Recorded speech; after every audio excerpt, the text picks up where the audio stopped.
Amma immoo manduggoo jedhanii manduggoo fi manguddoo gamanaatti waliin bahee manduggoo Ah, gamaatii fi manguddoo gamana gamatti amma gaa'es afaan Oromoo ijoollee keenya walloodhaatiin manduggoo jedhaniin gara keenyatti okay. manguddoo jedhanii warra Jaarsummaa manduggootti jechuun walumaa waliin gala jaarsummaa taa'amaa jira jechuudha.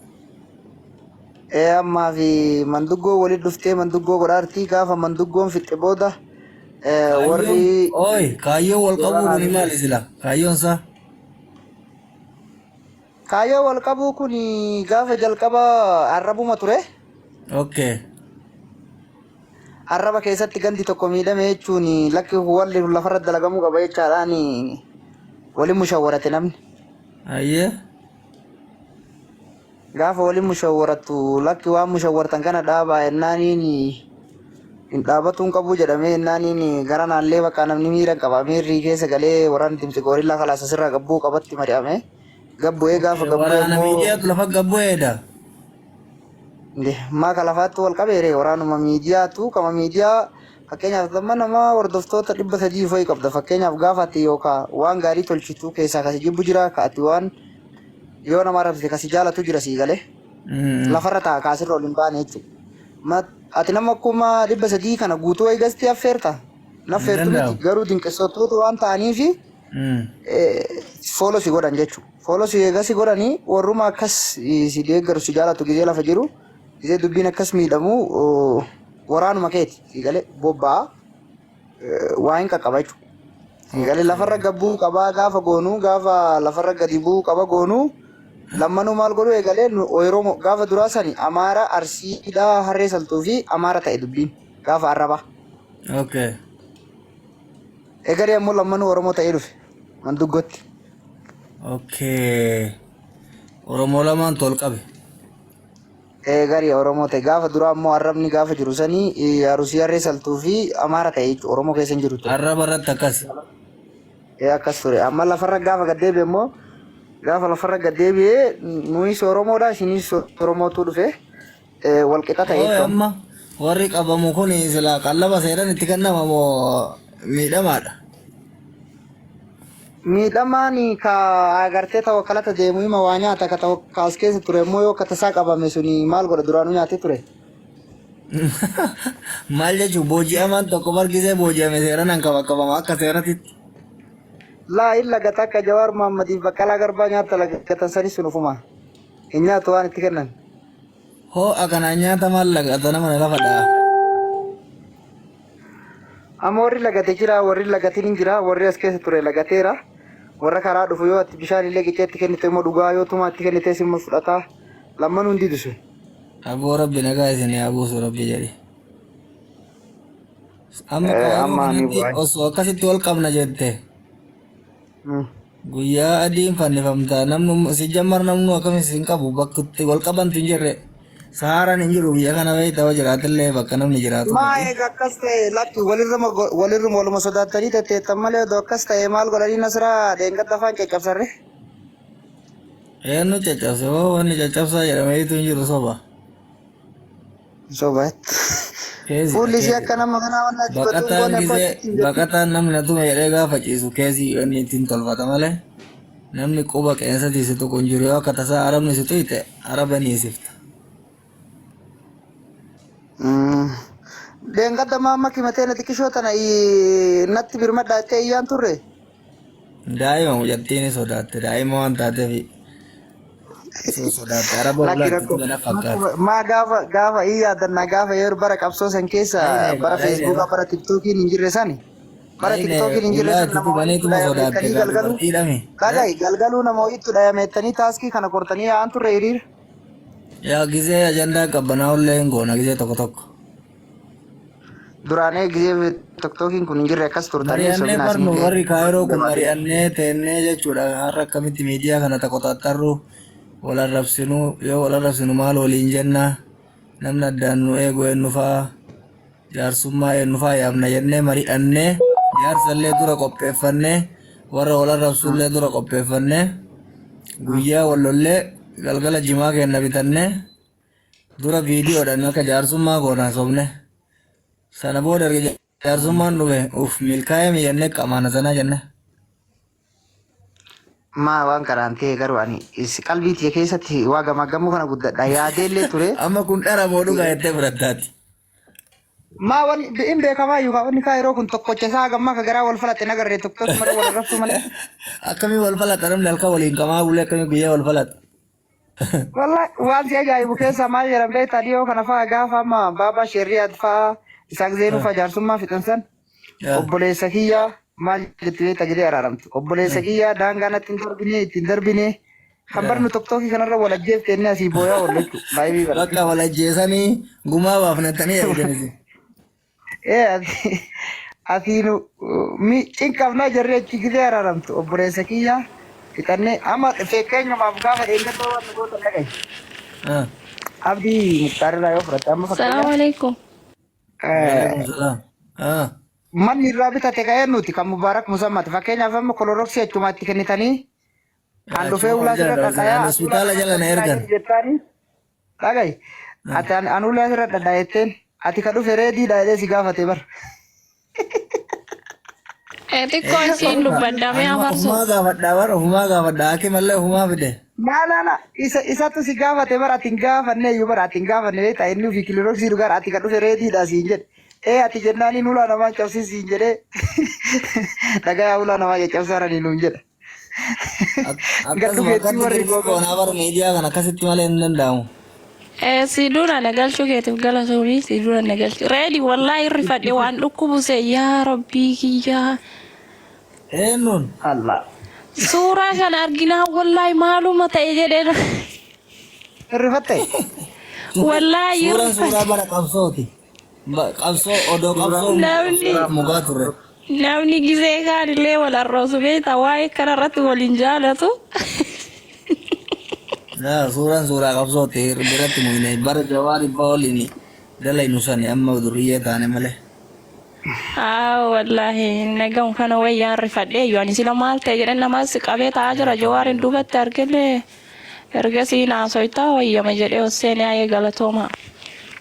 Ayyee galatooma. Jetta korra baay'ee jawaarakatti kursira nu bulchee bara badaa farsoo duraan. Allah jaalatta jechuudha fi reedii kana doonna inni si eeyyame. Haba tangaafannaa. Yaada geeffatte dheeti bar. Baqari. Amma daanteerraa waan akkana kana nu amma booda bar warra kaayirootiin cinqabna. Amma walumaa galattuu bari qabsoon godhamaa jiru qabsoo akkamtu godhamaa dha beektaa? Jaarsummaas warri kaayiroo fixuun qabu. Guurissa sadaqaatis warri kaayiroo guuruun qabu. Walumaa galatti warri kaayiroo yoo ofumaa ofiitti wal qabate malee walumaa galatti danda'udha.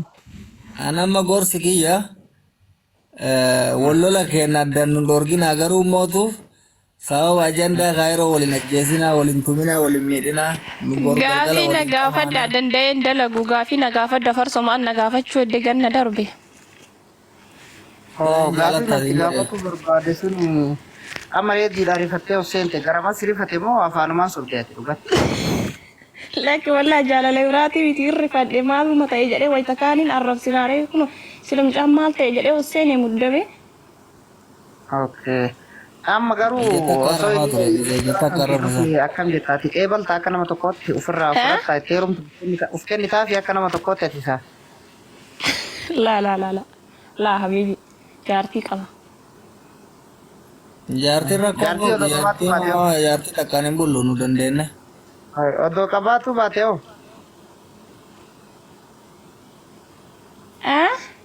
Osoo qabaatu baate. Osoo qabaatu baate osoo lubbumaa singilii taate maa rakkoo qabare garuu hin qaba kaare. Ati moo? Gabbaas hin qabdi jaartii namaati hin qaba itti. Hin qaba maal godhole kanarra maqaa. Jaarsa qabdaati maa sodaatta jaarsa qabda. Hin qabdi jaarsa qabdi nama. Maan beekna. Jaarsa. Namni fuulaarratti garagalu duraanuu jaarsuma qabaate. Hafarsoo.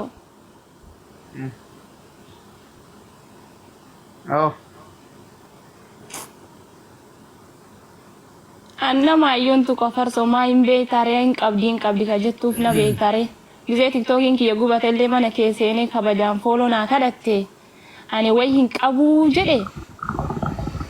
Laa maal goota rifattaaf jaarsa namaati atu jaartii namaati hin feetaa jechuudha jaarsi kee akkasitti maal qabdaa fi qabaa? akka duraan reedii akka obboleessatti rifannaa ka'ee rifannaa waa jedheen isaniif rifadhee osseene dhiifama gaafachuu osseene barra simaa kanaa maal naan jette kanatti laale si abaaraa yoo wanna oduu ata sirraan been tiktookii dhadhaa jaartii yoo jala seentee laalte malee afaaniin aarree waa jenna malee waa garaa walitti hammeenya hin qabnuti an dhiifama si gaafatu osseene dhugaa si maal ta'e jedhe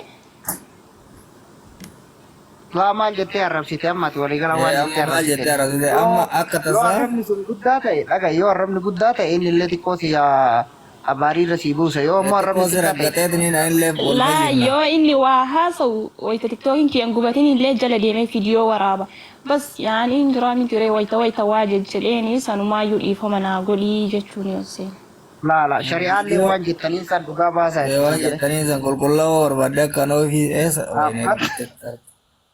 waan jabaa warra na raggate keessa akkaawuntiin kun kalammataa taanan bakka warra bilookii ta'e keessa warra gahee achi taphate keessaa an shamarran itti baay'ee garallee hin jabaadhu